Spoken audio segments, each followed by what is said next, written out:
Patuloy po na umiiral ang shoreline na nagdadala po yan ng maulap na papawirin na may mga kasamang kalat-kalat ng mga pag-ulan at thunderstorm sa bahagi po ng Quezon, Bicol Region at Eastern Visayas.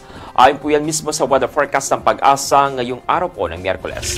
Sa Hilagang Luzon, kabilang po ang Cagayan Valley, Cordillera Administrative Region at Central Luzon. Asahan po dyan ang maulap na kalangitan na may mga pag-ulan, dulot pa rin po yan ang umiiral na hanging amihan.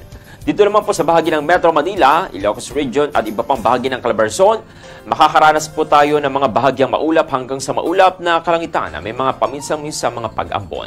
Samantala, ang shoreline naman po ay magdadala rin po yan ng mga maulap na kalangitan na may mga kalat-kalat na mga pag-ulan at isolated rain thunderstorm sa mga bahagi po ng Visayas, Bicol Region, Quezon, Marinduque, Romblon, Palawan, Dinagat Islands. Samantala, ang localized thunderstorm naman po ay inaasahang magdudulot ng mga bahagyang maulap hanggang sa maulap na papawirin na may mga pulo-pulo mga pag-ulan o thunderstorm sa nalalabing bahagi po ng ating bansa.